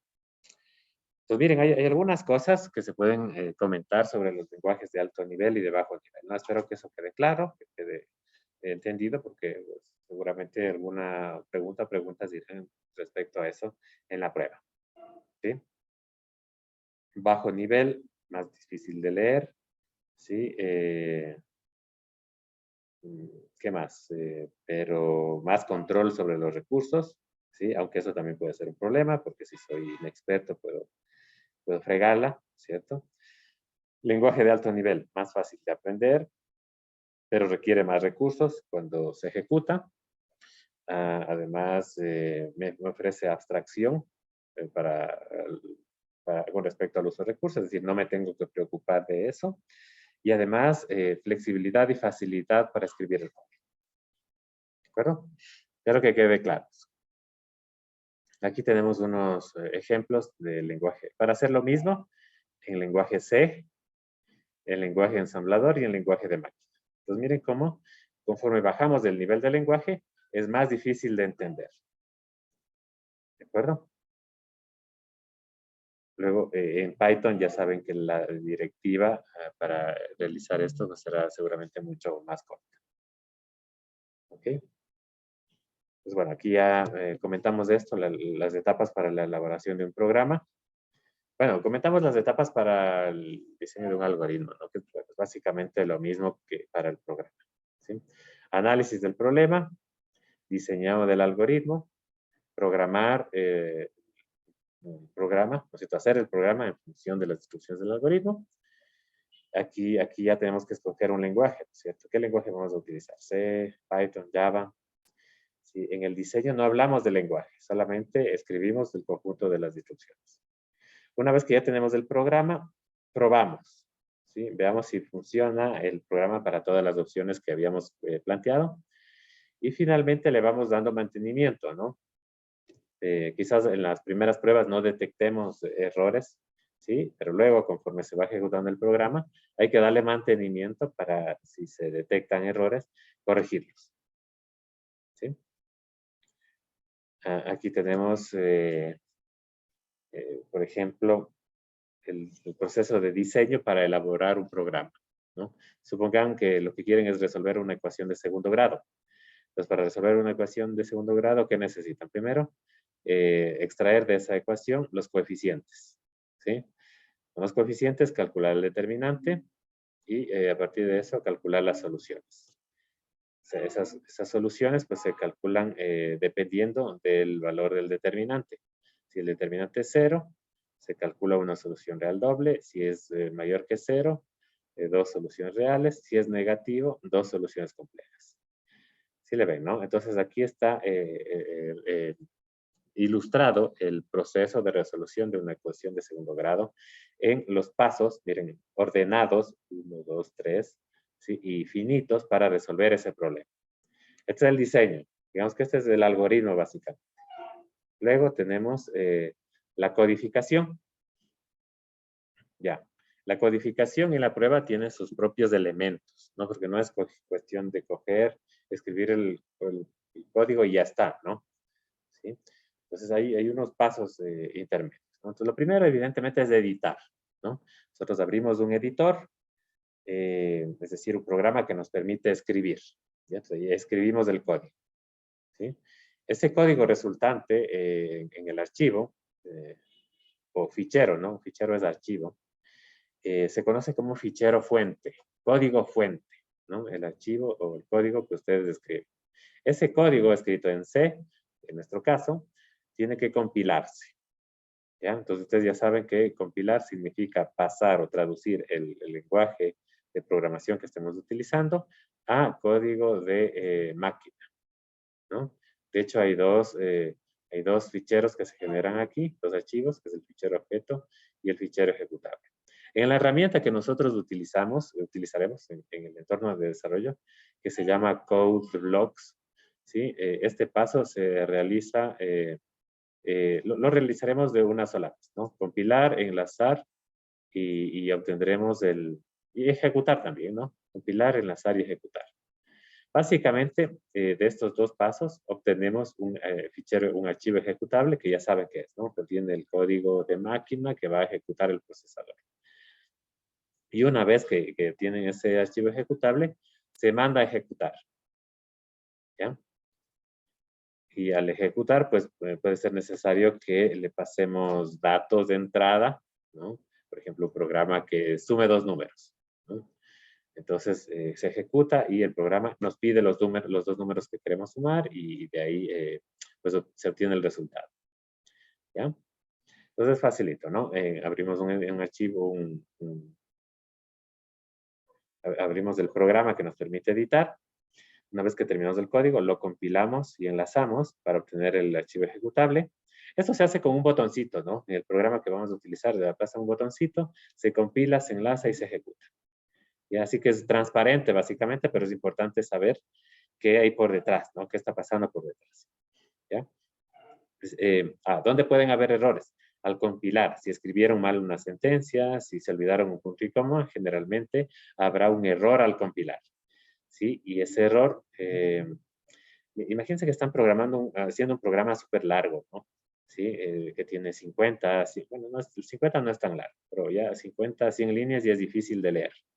¿Sí? Y es difícil de buscar. ¿Dónde estará el error?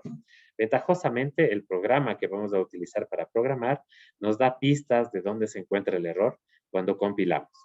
¿Sí? Entonces, tenemos que ir a los logs, a los mensajes que salen y ver qué nos dice. A ver, ¿hay algún error en la línea tanto? Pues vamos a la línea esa y tratamos de encontrar el error.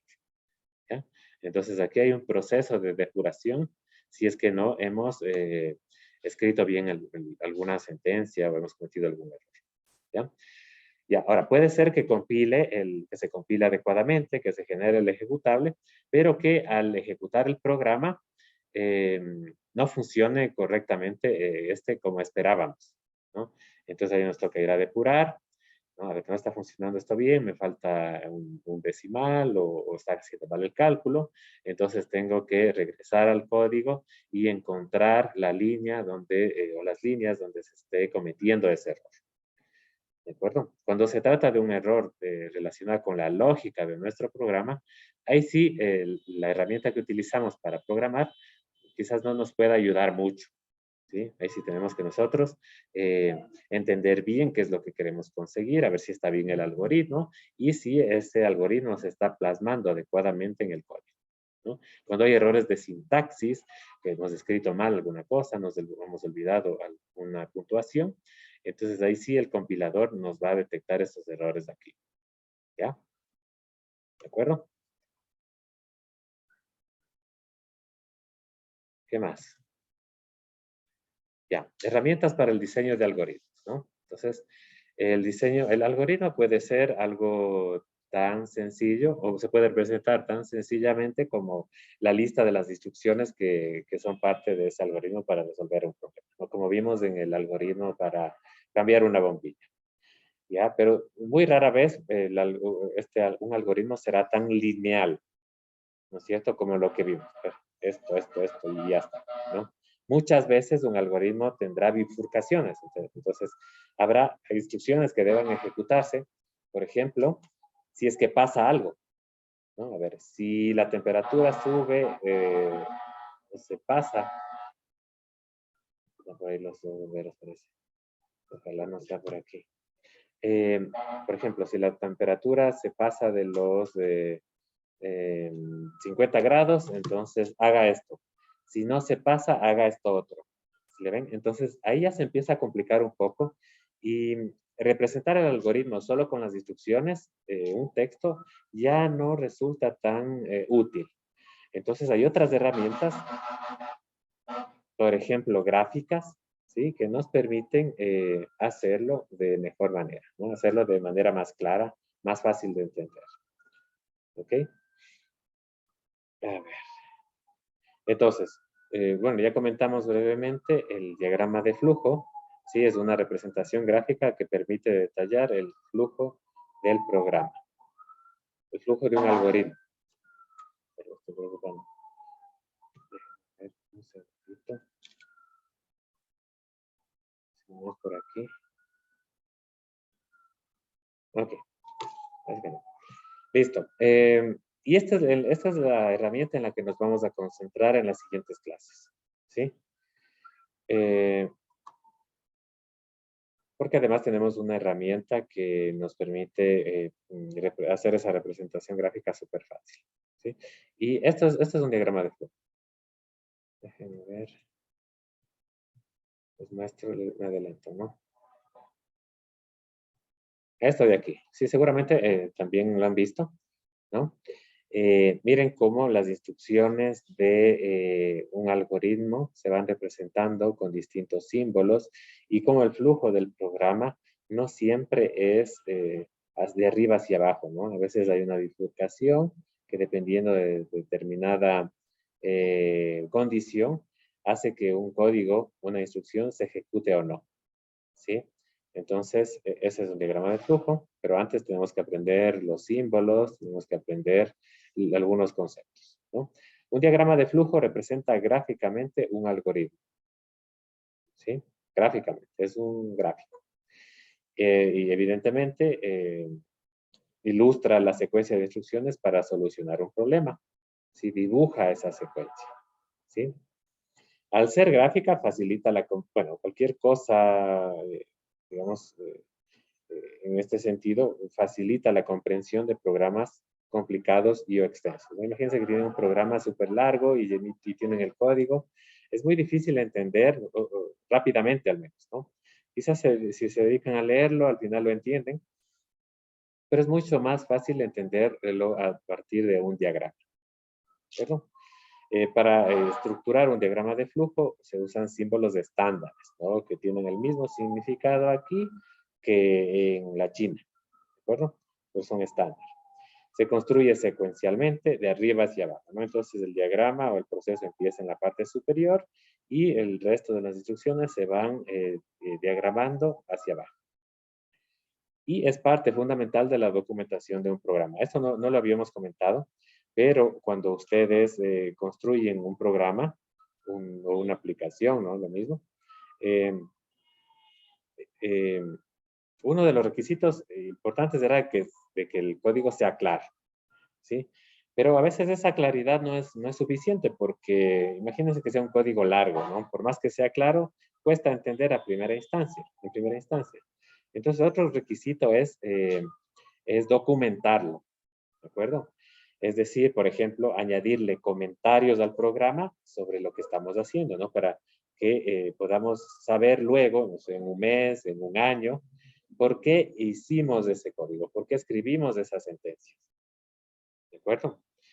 Y parte de esa documentación, además de los comentarios, puede ser el diagrama de todo lo que ayude a entender lo que hace un programa, es parte de la documentación. Y en ese caso se encuentra, como digo, el diagrama de flujo. ¿De acuerdo? ¿Qué símbolos tenemos que se pueden utilizar en un diagrama de flujo? Tenemos el de inicio o fin del programa. ¿Sí? A ver, déjenme conectar mi lápiz. El de inicio o fin de programa es este, el símbolo. Cuando inicia un programa es de este rectángulo con las esquinas redondeadas.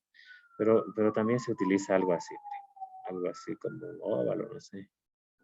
Sí. Está chueco, ¿no? Es algo así. Y le ponen inicio o el nombre del programa. Y de ahí empiezan las instrucciones hacia abajo. ¿De acuerdo? Este rectángulo se utiliza para indicar que hay un proceso que se está ejecutando. Por ejemplo, aquí voy a sumar la variable y más la variable z y la voy a almacenar en la variable x. Sí, el valor de x más el valor de z lo sumo y lo almaceno en la variable x. ¿De acuerdo? Entonces, cuando hay procesos de este tipo, cuando hay tareas de este tipo, las ponemos dentro de un rectángulo. ¿De acuerdo? ¿Qué otra cosa? Este símbolo de aquí que es como un, ¿cómo se llama esto? Paralelogramo, ¿sí? Con las barras, digamos, a la izquierda y a la derecha inclinadas, ¿cierto? Algo así. Se utiliza para representar la entrada y salida de datos. ¿Sí? Imagínense que el programa quiere imprimir un mensaje hola en la pantalla. Entonces, ese es un ejemplo de salida de datos. Para representar esa salida del mensaje hola, utilizamos este símbolo y la flechita así. Algo así, ¿no? Me salió medio feo, pero bueno. Y aquí imprimimos hola. En cambio, si nuestro programa va a recibir información por el teclado, por ejemplo, ¿no es cierto?, de un usuario, imagínense que el programa va a calcular, va a imprimir un mensaje 20 veces o n veces, va a imprimir un mensaje n veces. Entonces, para saber cuántas veces va a imprimir ese mensaje, el programa tiene que recibir el valor de n. ¿No es cierto? Entonces, ustedes en ese caso van en el diagrama de flujo, van a escribir lo siguiente. ¿No es cierto? Ahí me sale feo. Está incómodo aquí. Ya, ahí. Pues miren, este es el diagrama de entrada-salida. Y en este caso vamos a decir, a ver, el programa va a recibir, ¿cierto?, por teclado, por ejemplo, no necesariamente por teclado, puede ser a través de la red, pero nosotros vamos a recibir datos en un programa a través del teclado. Entonces decimos, va a recibir un dato y ese dato lo va a almacenar el programa en la variable n. ¿De acuerdo? Entonces luego, conforme avanza el flujo del programa, se trabajará con el valor de n, seguramente se hará alguna cosa, ¿no?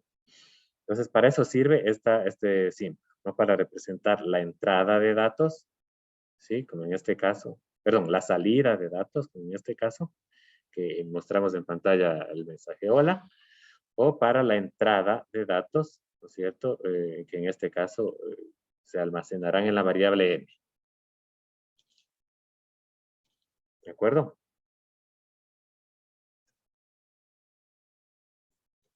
¿Preguntas hasta ahí?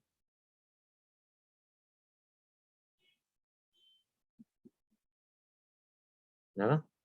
Recuerden que este rectangulito aquí sirve para representar la ejecución de una tarea, de un cálculo, de un proceso, etc. ¿Sí? Luego tenemos, miren, este otro símbolo también es común, solo para representar salida de datos. O sea, para la salida de datos pueden utilizar este símbolo o pueden también utilizar este símbolo de aquí. ¿Sí? Para imprimir hola.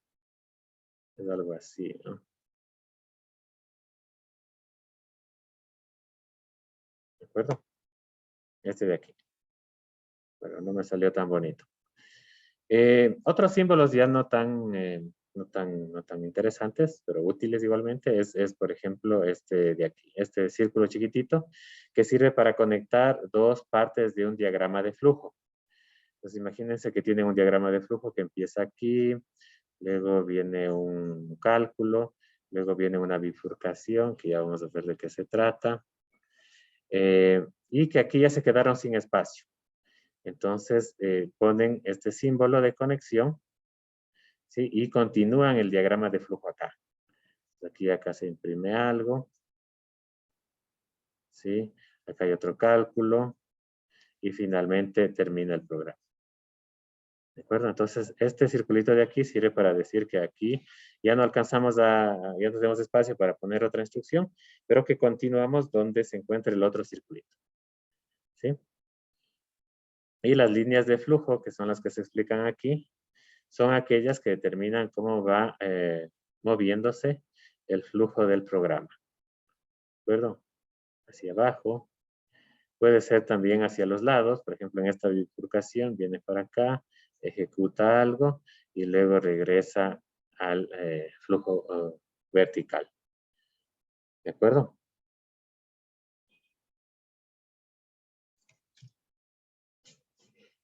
Otro símbolo importante es este rombo que tenemos aquí, que es el de bifurcación, que se conoce también como de selección o de decisión, ¿no? Entonces, como obviamente su nombre lo indica, ¿sí? Por acá arriba viene el flujo normal del programa, ¿sí? Y aquí digamos que el programa tiene que tomar una decisión. Dependiendo de lo que pongamos aquí, si es verdad, el flujo del programa se va por acá, a la derecha. Si es falso, lo que dice acá, ¿cierto? El programa se va por este lado. Por ejemplo, digamos que aquí estamos evaluando el valor de la variable n, ¿sí? La variable n es igual a 5, sí, se va por acá. Y se imprime algo, por ejemplo, ¿no? Se imprime algo. Me invento, no me estoy inventando. Me está saliendo súper feo el dibujo. ¿Sí? Y si no, en cambio, qué sé yo, no se hace nada. ¿Sí? Y al final, qué sé yo, se termina el programa. ¿Sí? Este viene, se ejecuta y luego viene por acá. ¿Sí? Entonces, esta es una estructura de selección o de decisión, porque selecciona o decide el flujo del programa en función de la condición que se escriba aquí. Más adelante estudiaremos con más detalles. ¿Sí? Listo. Luego tenemos un conector entre dos puntos del programa situado en páginas diferentes. ¿Sí? Este de aquí, ¿no? Este conector. ¿Ok? Listo. Bueno. ¿Preguntas? Creo que nos vamos a quedar ahí. ¿Alguna duda? ¿Alguna inquietud? ¿Qué les ha parecido hasta aquí? O sea, quienes no han visto todavía la asignatura. Bien. Bueno, me faltan algunos estudiantes. Me preocupa un poco eso, pero bueno. Recuerden que pueden preguntar, ¿sí? Cualquier duda que tengan, que parezca, no sé, muy sencilla o muy fácil o muy tonta. No duden en hacerlo porque de las dudas aprendemos todos. ¿De acuerdo? Entonces, ya les voy compartiendo esta presentación y hoy mismo le subo la presentación y la grabación de la misma al aula virtual. ¿De acuerdo? En todo caso, sí sería bueno que ustedes también vayan haciendo sus apuntes, no sin dejar de atender, pero alguna nota ahí, sobre todo de lo que digo, ojo, sí, cuidado, esto puede ir en el examen, valdría la pena que lo hagan. ¿Ok? Listo, chicos, les agradezco por su atención y nos vemos el viernes, creo. Sí, en todo caso, la siguiente clase. ¿Sí? Hasta pronto. Hasta luego, Inge. Hasta luego. Inge, gracias. Luego, Inge, Ustedes. gracias. Gracias, ya nos vemos.